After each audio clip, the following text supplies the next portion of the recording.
Hope आप सब लोग अच्छे होंगे एंड वेलकम टू एवरन क्लासेस अगेन।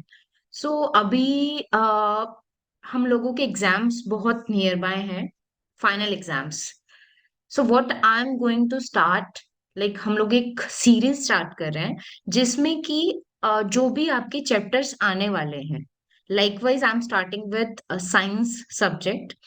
अभी इसमें I am starting with sound chapter. तो इसमें हम क्या करेंगे, एक छोटा छोटे समरी सॉर्ट ऑफ में कंप्लीट आपका चैप्टर करेंगे। इससे क्या होगा, जो लास्ट टाइम रिवीजन वाला पार्ट है वो भी कंप्लीट हो जाएगा। एंड सेकेंड थिंग, जिन बच्चों ने प्रिपरेशन नहीं की है अभी तक, दे आर नॉट प्रिपेयर्ड और उनको ऐसा कुछ कंटेंट चाहिए जहां से वो कम टाइम में काफी कुछ गेन कर सकें और अपनी जो भी प्रिपरेशन है उसको 1 मंथ में कंप्लीट कर सकें। तो उसके लिए मैंने क्या किया है, जितने भी इम्पोर्टेंट टॉपिक्स हैं जो मेनली हमारे एग्जाम्स में आते हैं, उन सबको कोलाइड किया है। एंड आई विल ट्राई कि मैं उसको मैक्सिमम आप तक डिलीवर कर सकूं, सारा आपको समझा सकूं।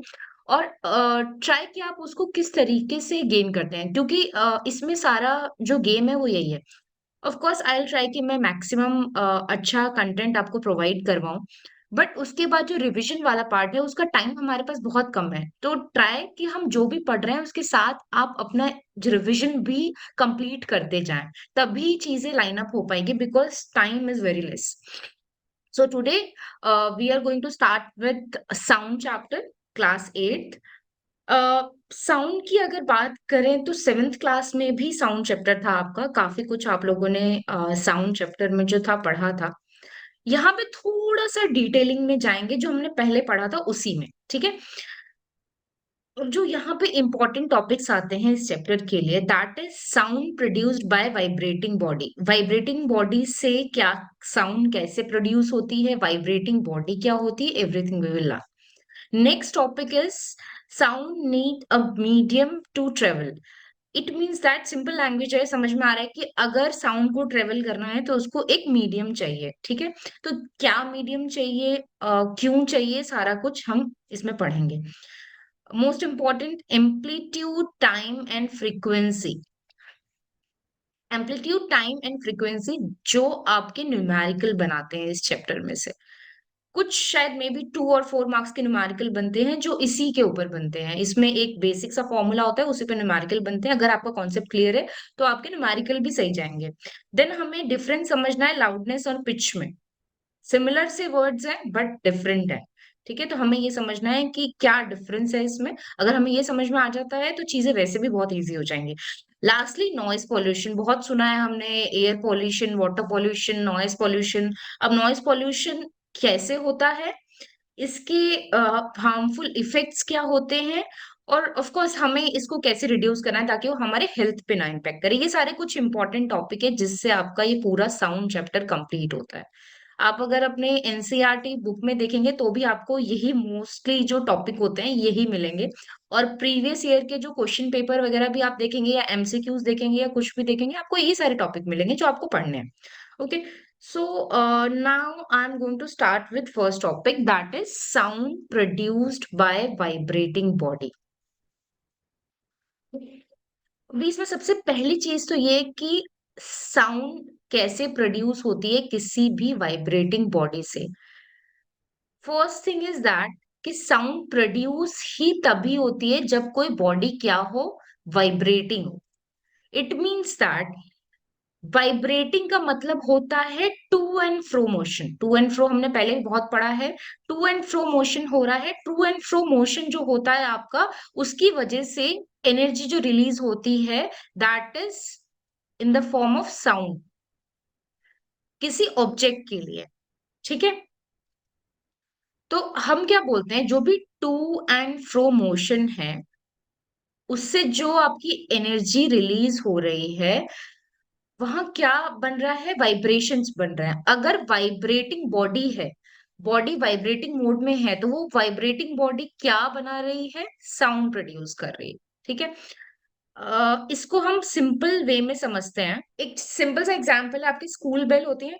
स्कूल बेल, अभी तो इलेक्ट्रिक बेल्स भी आ गई हैं बहुत ज्यादा। पहले एक स्कूल बेल लगती थी ऐसे करके, है ना? स्कूल बेल होती थी। स्कूल बेल पे क्या होता था कि एक हैमर सा होता था, स्कूल बेल पे उसको मारते थे। स्कूल बेल फिर आपको पता चलता था कि ऑफ हो गया है, now we have to go home, ठीक है?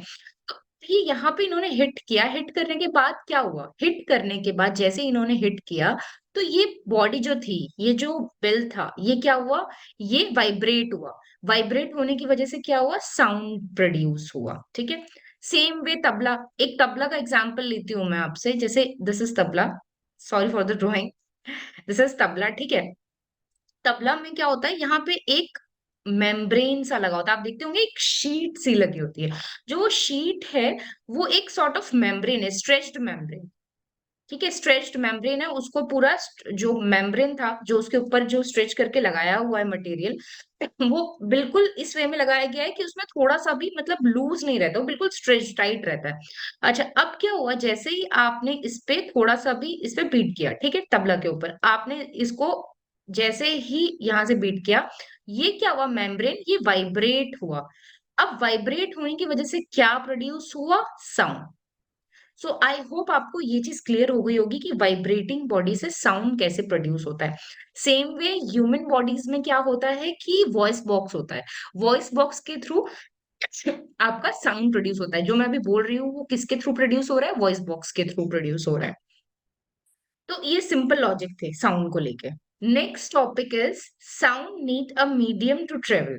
इट मीन्स दैट अगर साउंड को ट्रेवल करना है, एक जगह से दूसरी जगह पे जाना है, तो क्या चाहिए होता है? तो हमें एक मीडियम चाहिए होता है। और वो मीडियम क्या हो सकता है? वो आपका सॉलिड भी हो सकता है, वो आपका लिक्विड भी हो सकता है, वो आपका गैस भी हो सकता है। हम इसके एग्जाम्पल लेते हैं। सबसे पहले सॉलिड।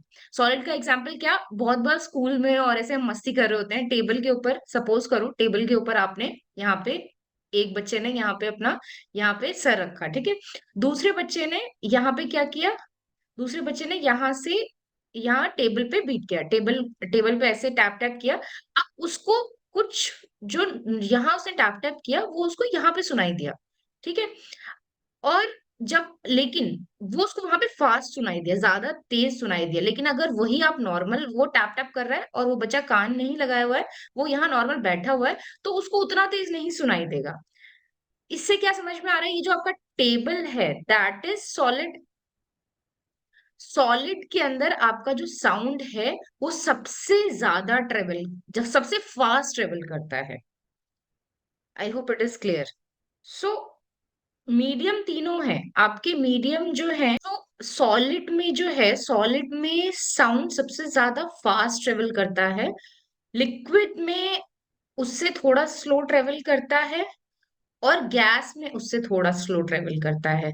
जो तीन मीडियम है वो हमें पता चल गए, सॉलिड, लिक्विड एंड गैस। सबसे ज्यादा जो फास्ट ट्रेवल करता है साउंड सॉलिड में करता है, देन आफ्टर लिक्विड में करता है, देन आफ्टर गैस में करता है। इसके भी रीजंस हैं।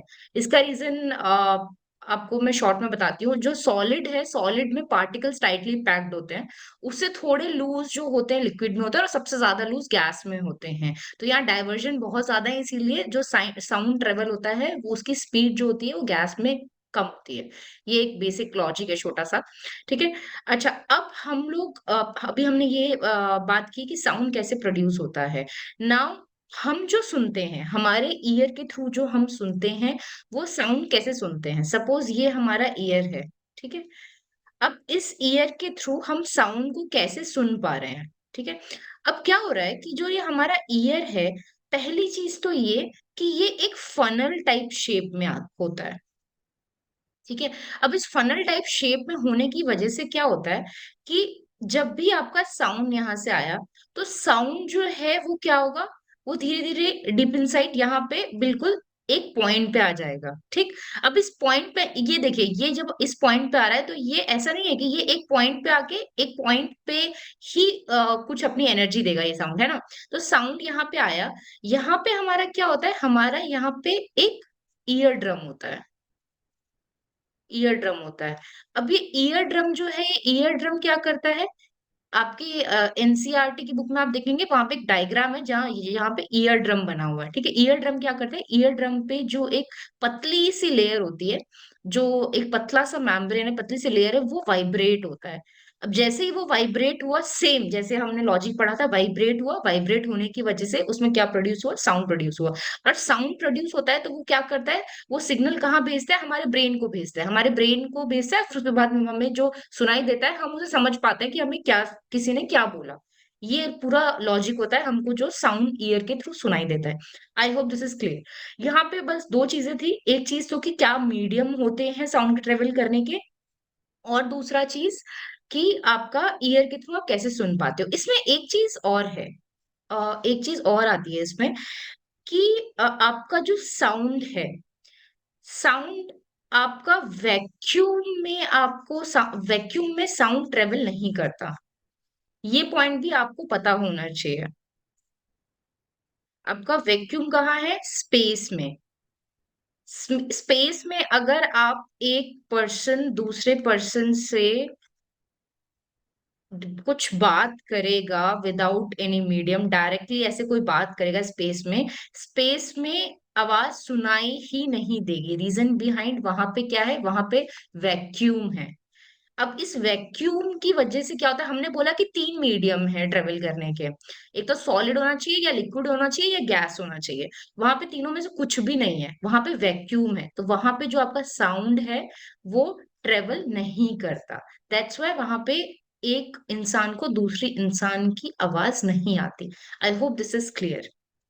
Okay, so moving to next topic, most important, जो मैंने पहले भी आपसे बोला, एम्पलीट्यूड, टाइम एंड फ्रीक्वेंसी। ठीक है, इसमें हम तीनों चीजों का पहले मतलब समझते हैं।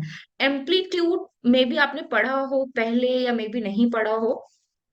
देखो, एक अगर आपकी वेव है ना, वेव तो आप सब समझते होंगे, वेव को हम इस तरीके से कुछ बनाते हैं। ठीक है, अब वेव में क्या होता है, जो वेव आप, जितनी बड़ी आपकी वेव होती है ना, this distance, that is called as amplitude.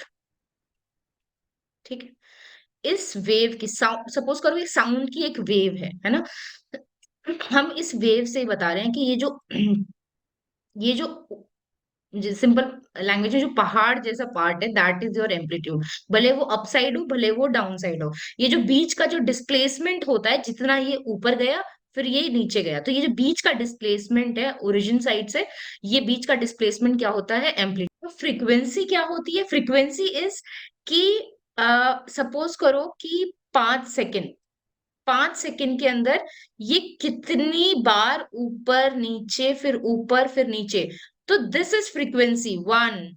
Okay, this is for one wave complete है ना, वन टू, तो ये फ्रीक्वेंसी होती है, एक दो तीन चार, ये जो वेव्स बन रही है ना आपके, दिस इज फ्रीक्वेंसी।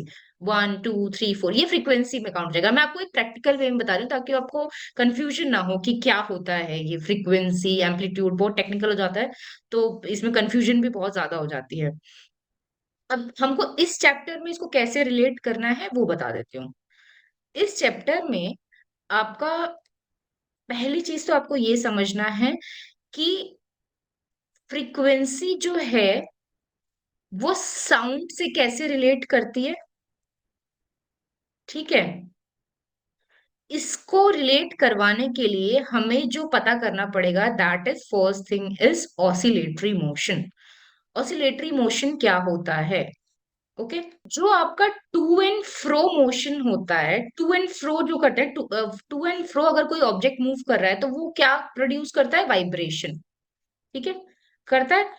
और जो ये वाइब्रेशन है, इसमें जो ये मोशन कर रहे हैं, टू एंड फ्रो जो कर रहे हैं, इस मोशन को बोल देते हैं oscillatory motion. Basically to and fro होने का जो मोशन है, that motion is known as oscillatory motion. Oscillatory motion clear है, टू एंड फ्रो होने का, जो ऑब्जेक्ट टू एंड फ्रो हो रहा है, तो इस मोशन को जो बोलते हैं, that motion is known as oscillatory motion. ठीक है, अब फ्रीक्वेंसी क्या होती है, अगर फ्रीक्वेंसी की बात करें, what is frequency, so frequency is number of oscillations per second. So number of oscillations per second is frequency. अब नंबर ऑफ ऑसिलेशंस क्या होते हैं? नंबर ऑफ ऑसिलेशंस मतलब अब टू एंड फ्रो कितनी बार किया, एक बार, दो बार, तीन बार, चार बार, पांच बार। तो जो वो ऑसिलेशंस है, नंबर ऑफ जो मोशन हो रहा है वो कितनी बार हुआ, सपोज करो 10 बार हो गया, ठीक है। तो नंबर ऑफ ऑसिलेशंस पर सेकंड, कितने सेकंड में 10 बार? मैं कह रही हूँ एक सेकंड में 10 बार हो गया। अब नंबर ऑफ ऑसिलेशंस पर second, number of oscillations is 10 and divided by 1 पर सेकंड मींस 1 सेकंड में। तो अब इसका क्या आंसर आ गया? 10/1 इज 10। This 10 is frequency. ये जो है क्या है? ये फ्रीक्वेंसी। और फ्रीक्वेंसी को हम किससे मेजर करते हैं? हर्ट्ज से। ओके, सो 10 हर्ट्ज आ गया। अगर आपका न्यूमेरिकल आता है कि सपोज नंबर ऑफ ऑसिलेशंस का न्यूमेरिकल आता है, suppose number of oscillations are 40 in 20 seconds. Okay, so what's the answer for this? Number of oscillations, my formula is and the question is find the frequency. Frequency find करना है यहाँ पे, ठीक है।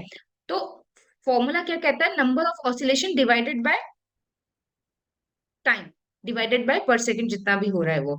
तो number of oscillations is 40 in 20 seconds, ठीक है। सो 40 divided by 20, so answer will be 2 hertz. Hope यहाँ तक क्लियर है। ये बहुत सिंपल सा था। यहाँ पे भी मैंने एक एग्जांपल में डाल दिया है छोटा सा। ये बस हमें ये समझना था कि जो फ्रीक्वेंसी का फॉर्मूला और इसका जो एसआई यूनिट यहाँ पे हम लगाते हैं वो हर्ट्ज लगाते हैं, ठीक है। अब एक टॉपिक आता है आपका लाउडनेस एंड पिच। देखो, दोनों सेम बात है, लाउडनेस और पिच हम हमारी नॉर्मल लैंग्वेज में दोनों सेम चीज है, बट दोनों सेम चीज नहीं है।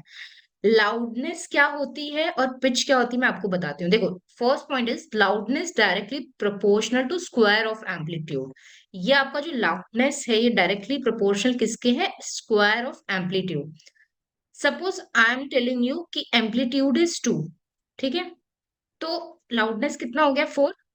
इसका मतलब ये है कि एम्पलीट्यूड जितना ज्यादा होगा, लाउडनेस उसका स्क्वायर होगा। सिंपल। तो एम्पलीट्यूड हमने क्या पढ़ा था? जैसे जब भी हमने वेव पढ़ी थी, ये जो वेव हमने पढ़ी थी, इस वेव में हमने क्या पढ़ा था?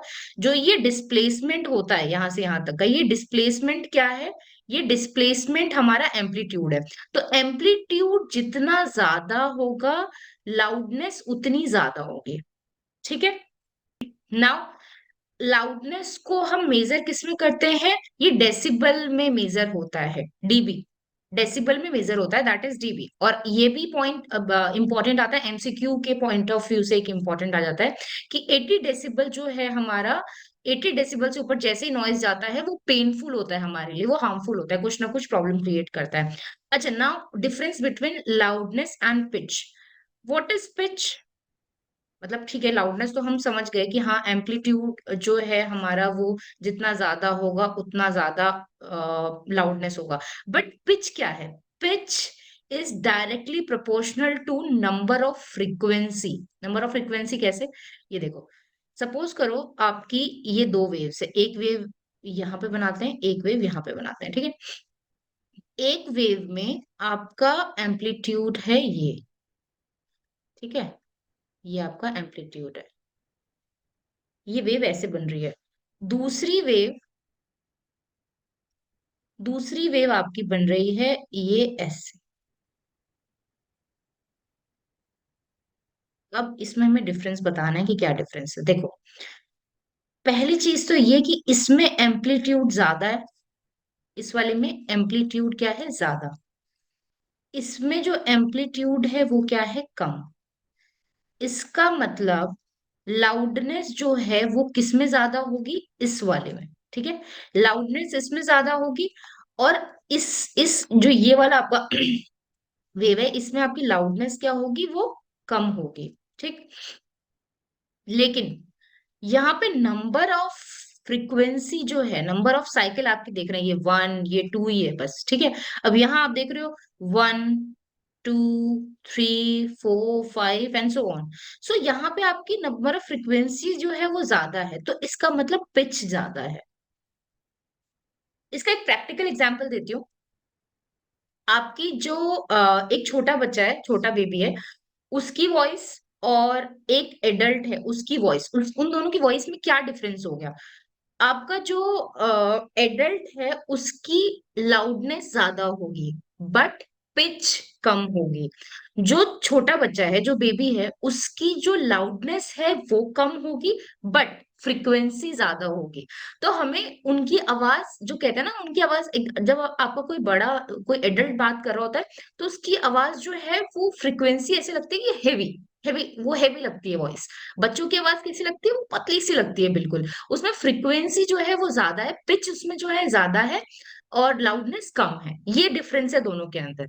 अब एक छोटा सा एग्जांपल और है, जैसे गर्ल्स की जो आवाज होती है उसमें पिच हाई होती है बट लाउडनेस कम होती है, और जो बॉयज होते हैं उनकी आवाज में लाउडनेस जो है वो ज्यादा होती है और पिच कम होती है। ये डिफरेंस है दोनों के अंदर, nothing else. So I hope it is clear till now. Okay, so I think this is the last topic, noise pollution. Noise pollution में हमने, नॉइज पोल्यूशन होता क्या है? एयर पोल्यूशन में जैसे देखा होगा, आपने पढ़ा भी होगा, एयर पोल्यूशन में क्या होता है? अगर आपका कुछ भी अनवांटेड एयर हमारे एनवायरमेंट में है, तो वो क्या प्रोड्यूस करता है? वो पॉल्यूशन प्रोड्यूस करता है, उससे कुछ प्रॉब्लम्स क्रिएट होती हैं, हमारे एनवायरमेंट को प्रॉब्लम होती है, हमें प्रॉब्लम होती है, तो वो एक पॉल्यूशन हुआ, air pollution. Same noise pollution. अब यहाँ पे किसके थ्रू पॉल्यूशन हो रहा है? नॉइज के थ्रू। ये कैसे हो सकता है? ये काफी अनवांटेड नॉइज जब जनरेट होने लगती है, तो जो वो अनवांटेड नॉइज है, अनप्लीजेंट नॉइज है, उसको हम क्या बोल देते हैं? वो नॉइज पॉल्यूशन कहलाता है। अच्छा, अब इसमें दो चीजें। पहली चीज, सपोज करो आप एक म्यूजिक शो में गए, वहां गाना चल रहा है बहुत तेज, लेकिन आपको वो गाना बहुत सूदिंग लग रहा है, वो अच्छा लग रहा है आप, तो जो नॉइस जो आपका नॉइस जो आपको प्लीजेंट लगे, दैट इज नॉट पॉल्यूशन। लेकिन अगर वो किसी और को अनप्लीजेंट लग रही है, तो for them that is noise pollution, क्योंकि उनको वो अनप्लीजेंट लग रही है। सेम घर में भी देखते हैं, घर में टीवी चल रहा है, कोई पर्सन कोई शो देख रहा है, अब वो शो उसके लिए बहुत एंटरटेनिंग है, बहुत अच्छा है, तो वो उसके लिए एक प्लीजेंट चीज है, प्लीजेंट नॉइस है। वहीं पे अगर घर में दूसरा पर्सन है दूसरे रूम में, और उसको वो इरिटेट कर रही है, वो जो नॉइस है वो इरिटेट कर रही है, so that is pollution for them. अब जनरल में बात करें तो फैक्ट्रीज, फैक्ट्रीज की आवाज किसी को अच्छी नहीं लगती, ट्रैफिक की आवाज किसी को अच्छी नहीं लगती, exceptions are always there, but normally नहीं अच्छी लगती। तो वो एक अनप्लीजेंट साउंड है, और वो क्या क्रिएट कर रहा है? वो पॉल्यूशन क्रिएट कर रहा है। ठीक है। अच्छा, अब इसमें एक ये तो हमने देख लिया था कि साउंड जो है वो 80 डीबी से अबव होता है तो क्या होता है? पेनफुल होता है। हमारे ह्यूमन ईयर के लिए कितना साउंड जरूरी है, ये जानना बहुत जरूरी है। पहली चीज तो ये कि 20 हर्ट्ज से कम अगर साउंड रहता है तो हमें सुनाई ही नहीं देगा। अगर किसी साउंड की फ्रीक्वेंसी 20 हर्ट्ज से कम है तो वो हमें सुनाई ही नहीं देगी। तो मिनिमम जो होता है वो 20 हर्ट्ज होता है, और मैक्सिमम जो बियरेबल होता है दैट इज 20,000 हर्ट्ज। 20,000 हर्ट्ज से ज्यादा जैसे ही आपका साउंड जाएगा, आपको वो ईयर को परमानेंट डैमेज भी कर सकता है, बहुत सारी प्रॉब्लम क्रिएट हो सकती है। ठीक है। अब जैसे मान लो, अगर आप नॉइस पोल्यूशन में मेनली मेनली अगर रहते हो या कहीं काम कर रहे हो, कहीं कुछ फैक्ट्री वगैरह में, तो इसमें बहुत सारे प्रॉब्लम्स आने लगती है। जैसे एक तो हाइपरटेंशन हो गया, हाई ब्लड प्रेशर, जैसे अब लैक ऑफ स्लीप, आपको नींद नहीं आ रही है, क्योंकि वो सारी चीजें आपके डायरेक्टली और इनडायरेक्टली आपकी माइंड पे इम्पेक्ट कर रही है। तो हमें ये ध्यान रखना होता है कि आप जब भी कहीं पे रहो, आप एटलीस्ट नॉइस पोल्यूशन ना क्रिएट करो।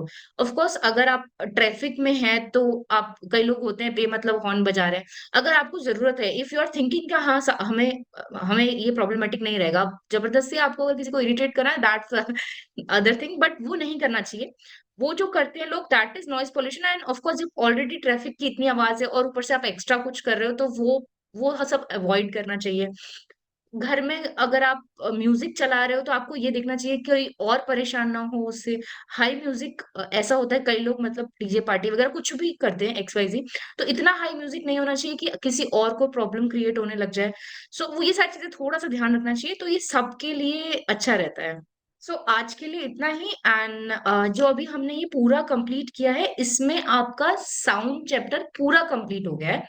अगर आपको लगता है आपके साउंड चैप्टर से रिलेटेड कोई भी क्वेरी है, कोई भी ऐसा क्वेश्चन है जो नहीं समझ में आ रहा है या कुछ इन डिटेल में जानना है किसी टॉपिक को, वो भी हम कर सकते हैं। आज मैंने एक आप इन शॉर्ट कह सकते हो, ये एक इन शॉर्ट है आपके पूरे साउंड चैप्टर का, और इसको कंप्लीट कीजिए। Then after I am going to start with some other chapter in science only, class 8 का, ताकि ये सीरीज नियरली 8 चैप्टर शायद आपके एग्जाम में आ रहे हैं, और वो 8 चैप्टर हम ऐसे ही कंप्लीट करेंगे तो आपका वो लास्ट टाइम रिवीजन भी हो जाएगा और एक इंपॉर्टेंट टॉपिक्स भी सारे कवर अप हो जाएंगे। So thank you so much and please like and subscribe my channel. पता है कि आप घर के बड़े हैं और आप ही चैनल देख रहे हैं, आपको लगता है कि छोटों को, बच्चों को रिकमेंड करना चाहिए, या आपके रिलेटिव कोई हैं जो आप रिकमेंड कर सकते हैं, सो प्लीज डू दैट। किसी ना किसी के लिए ये हेल्पफुल जरूर होगा। So thank you so much. Have a great day.